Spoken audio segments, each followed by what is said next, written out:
Hi everyone, it's Becky here. So welcome to another new video on my YouTube channel. And good news, I started a fresh new sketchbook on Friday, 2 days ago. And this is a Fabriano Venezia sketchbook.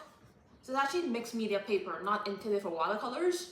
And I don't recommend this sketchbook to beginners because it's pretty hard to control the flow of watercolors on this paper, but I'm able to control the watercolor techniques on here, no problem. And I'm gonna show you my first sketch. It's really fun to sketch on these double page spreads. So I did this sketch at Aiden's Cafe in downtown Vancouver on Friday, so it's really fun to do. And today we'll start a fresh new page spread sketching these condiments in my kitchen. So we'll sketch this bottle of garlic powder and this bottle of Italian seasoning. So both of these two bottles are in the 3D shape of rectangular prisms. The cap and the neck areas are two sections of little cylinders. So let's do that. So I'm gonna draw with my Sailor's Fude fountain pen with the 55-degree bent nib. And the lines, it works differently on this very smooth, creamy Fabriano paper compared to the cold pressed Etch sketchbook. Okay, so here are my still life models, the bottles of condiments. So I'm gonna start drawing the cap, the ellipse of the Italian spices, the body part, forming a very short cylinder. And the cap details with very gentle hand-pressured lines, the short neck and the shoulders, the left side of the bottle, and the bottom left side slanting down. This is the corner of the rectangular prism, now going upwards towards the right. Okay, so now I'm just bringing down this vertical line to connect with the bottom right side of the bottle. So now I'm drawing this logo of the brand and the letters in it. Now I'm using very gentle hand pressure to draw the corners of the rectangular prism. 3 lines dividing the bottle into 3 sides that we can see from this angle. After that, I added all of these letters on the front side of the bottle. Now I'm using, again, very gentle hand pressure, holding the pen perpendicular to the surface of paper to get these little chips of Italian spices. Now drawing the next bottle, the ellipse, and the body of the short cylinder. And other short lines on the cap. Now drawing the short neck. And then the left side, the right shoulder, and the right side. Okay, so now I'm ready to divide this 2D shape with 3 segments of lines into a 3D shape. So this is the second line, pretty long, and the third line. Now as you can see, the 3 sides of the rectangular prism. Now I'm drawing this rectangular patch of the sticker label. So the top and bottom of the rectangle is parallel to the bottom line of the bottle. And then, writing down the name of the product, garlic powder. I'm also quickly summarizing all the smaller letters using little squiggles on the sticker label. Now I'm suggesting the interior of the pile of garlic powder in the loose trapezoid inside. Now I'm using these gentle little dots to suggest the powder texture, just a little bit here and there. Okay, so now I'm gonna paint with my Holbein Water Brushes, large tip and medium tip, and Mungyo brand watercolors with 24 colors in this palette. Okay, so just quickly wet the surface with clear water. And grabbing some yellow ochre mixed with a tiny bit of orange in a diluted version. to spread it all over the bottle area. Yeah, so this is like a general color of all of the spices mixed together in the bottle. Yellowish, dropping on some little dots of orange, likely little bits of red pepper chips. Okay, I'm gonna let that bottle to dry off a little bit now. I'm gonna paint the first layer for the garlic powder. It is mostly just yellow ochre, even more diluted. It has a very mild yellow compared to the Italian seasonings.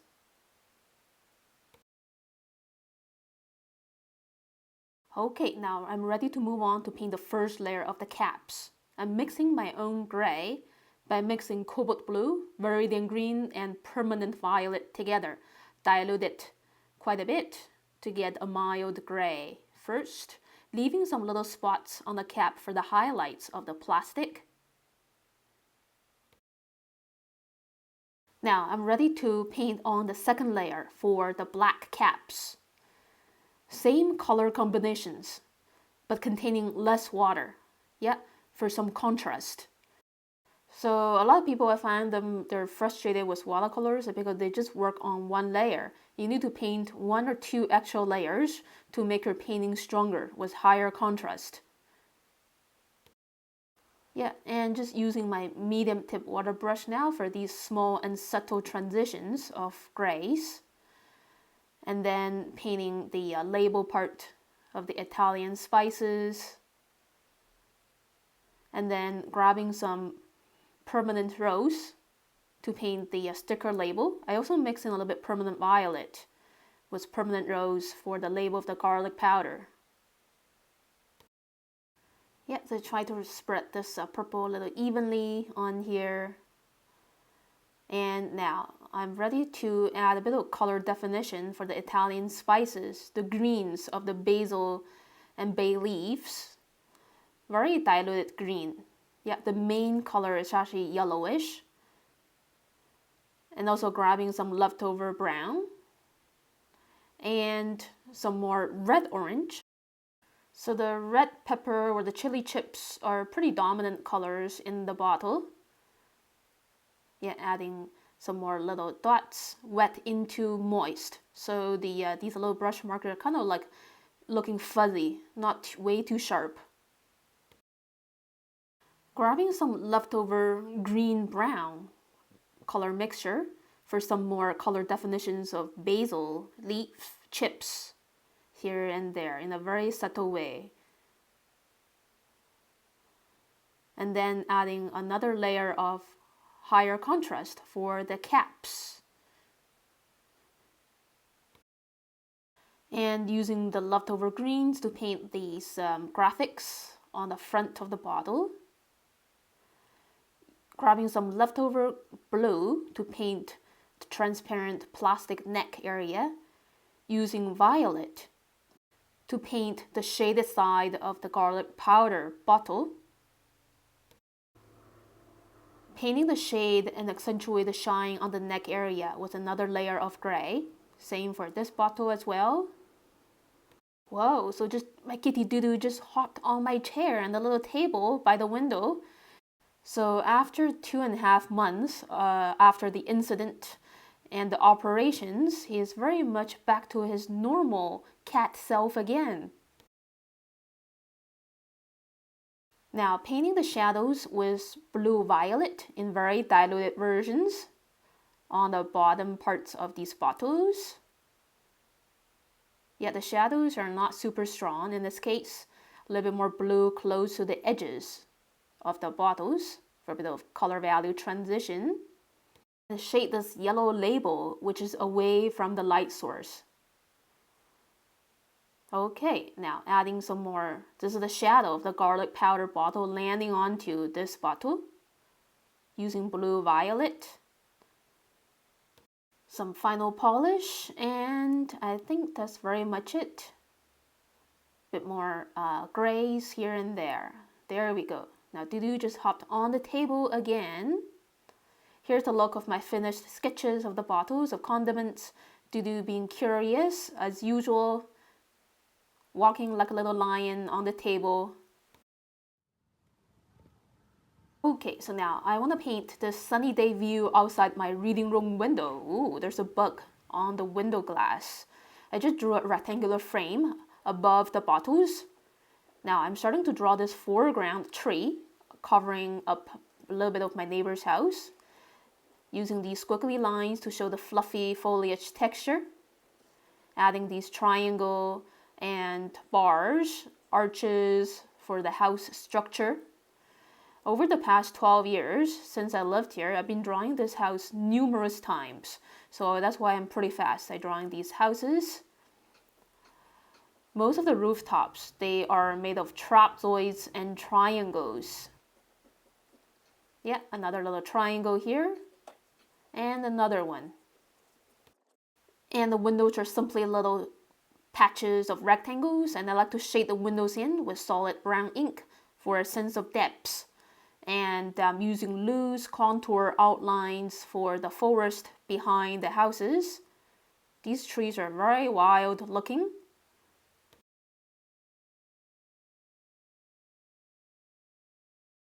Okay, so now I'm ready to draw the organic contour outline of the foreground maple tree right outside my window. So these leaves, they're kind of like little hands. That's the pattern of like a maple tree leaves. So I'm actually summarizing the pile of leaves outside the window instead of trying to copy every single leaf that's on this tree, because that's very tiring if you try to do that. So basically, I'm actually cheating as an artist. If you want to sketch faster and just capture the essence, you don't have to copy what's really out there, especially when you're sketching leaves on trees and bushes. I also added in some major branches and little twigs, and some more leaves in between. This part, it takes some patience. So when you're using a fountain pen, especially a sailor's fude fountain pen to draw, you could press a little bit harder when you see some outlines are looking heavier, probably because there's a shadow below it for some of the leaves and the branches.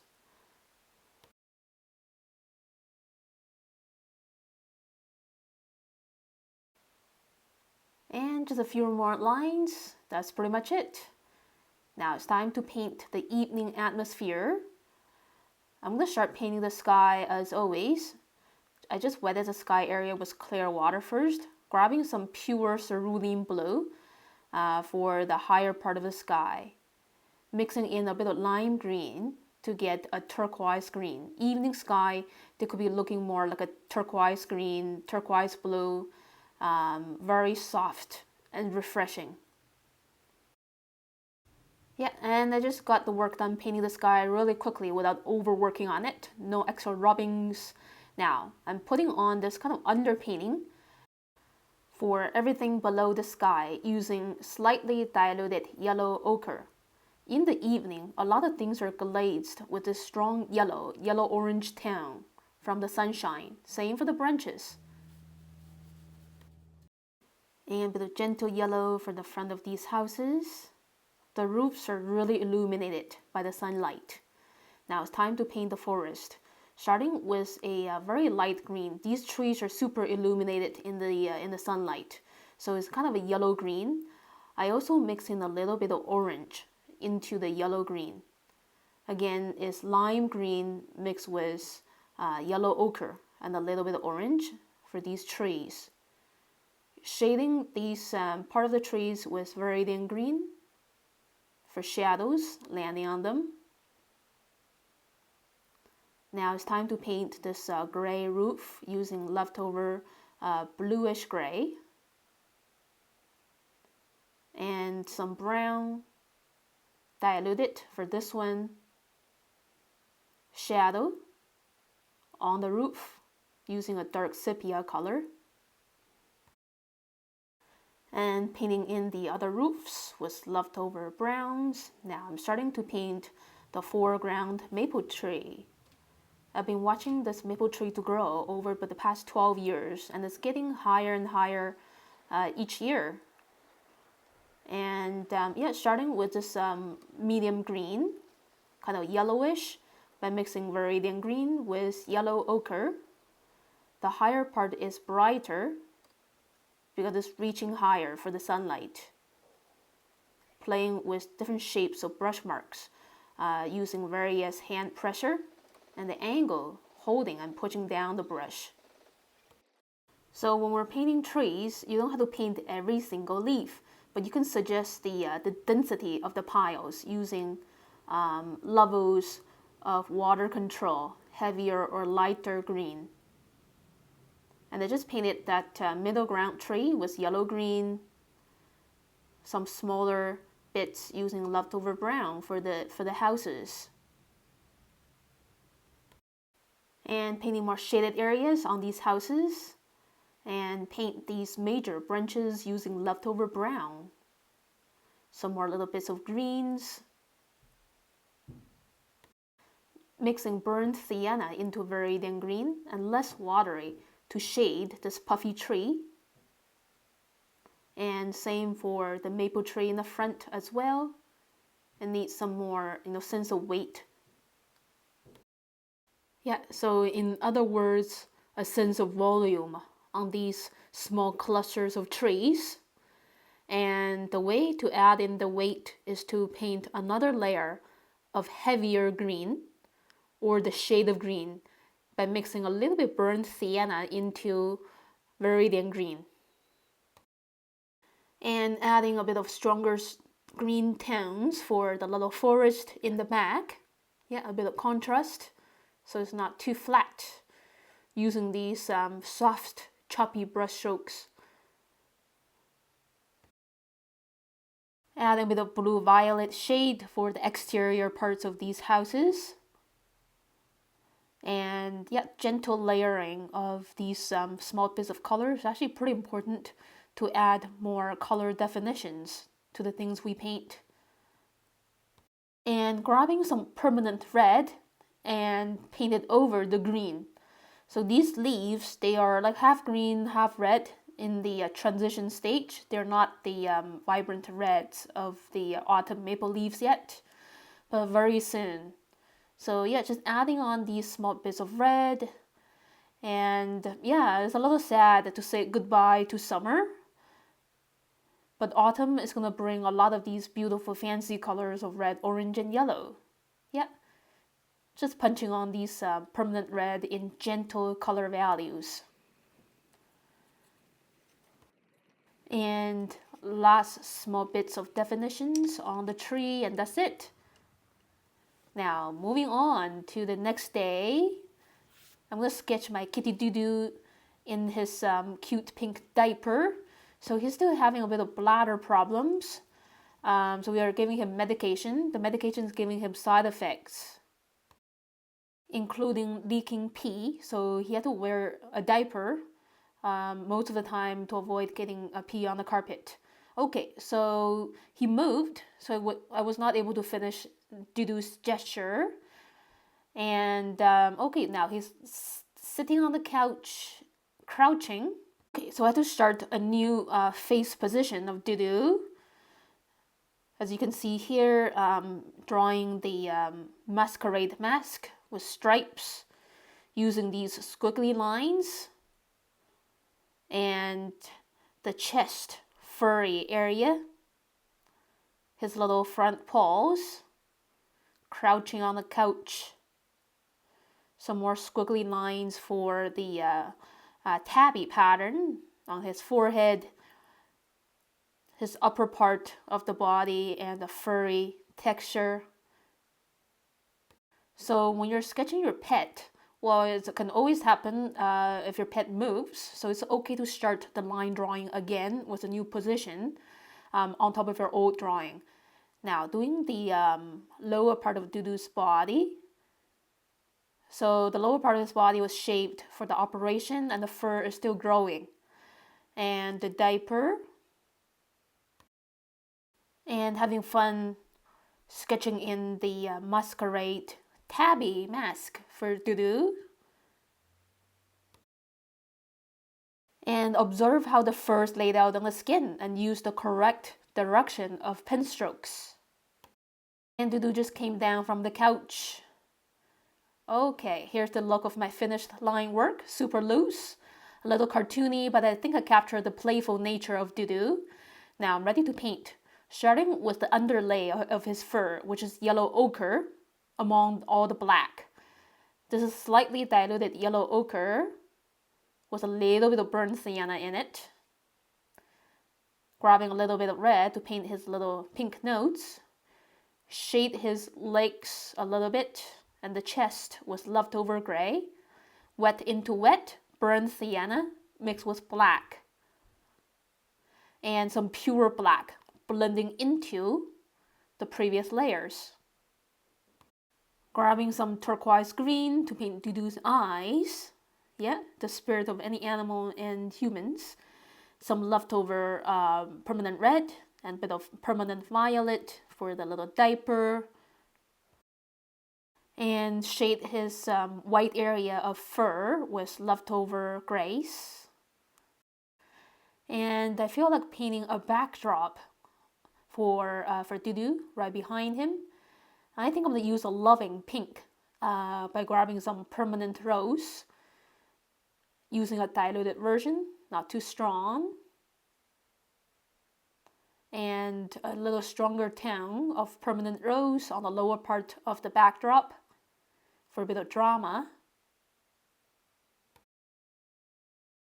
And doing some final polish. I think there should be a little bit of shadow under his chin. Here and there around the folds of his body areas. And that's very much it. Here's the look of my finished sketchbook page spread. It's really fun to work on this smaller format in double page spreads. Thank you so much for watching this video, everyone. If you like it, please click like and leave me a comment below. Subscribe to my channel for weekly updates. And I will see you around in the next tutorial video very soon. Bye, everyone. See you next time.